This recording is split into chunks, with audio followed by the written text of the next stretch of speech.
సింగనమల మండల కేంద్రంలో రాజ్యాంగ దినోత్సవం సందర్భంగా విజయవాడ జింకానా గ్రౌండ్ లో జరగబోయే విజయోత్సవ సభకు కరపత్రాలు విడుదల చేసిన ఎంఆర్పీఎస్ రాష్ట్ర ఉపాధ్యక్షులు రాచమల్లి రామాంజనేయులు మాదిగ మాట్లాడుతూ ఎస్సీ రిజర్వేషన్ వర్గీకరణపై 2004 ఆగస్టు 1న మన దేశంలో అత్యంత న్యాయస్థానం ఇచ్చిన చారిత్రమైన తీర్పు అభినందనలు తెలిపారు.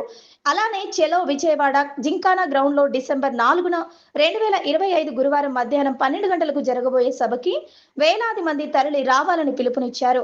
భారతదేశంలో అంబేద్కర్ రాసిన రాజ్యాంగం వల్ల వేలాది కుటుంబాలకు వెలుగునిచ్చారని అన్నారు. ఈ కార్యక్రమంలో రాష్ట్ర ఉపాధ్యక్షులు రాచపల్లి రామాంజనేయులు, ఎంఎస్ఎఫ్ రాష్ట్ర కమిటీ సుమన్, చిరంజీవి, సింగనమల నియోజకవర్గం అధ్యక్షులు నరేష్, ఎంఆర్పీఎస్ నాయకులు కోటంక మల్లేష్, సీనియర్ నాయకులు సాకే రామకృష్ణ, ఎంఎస్ఎఫ్ ఉమ్మడి జిల్లా కన్వీనర్ మంద ఆదిశేషు తదితరులు పాల్గొన్నారు.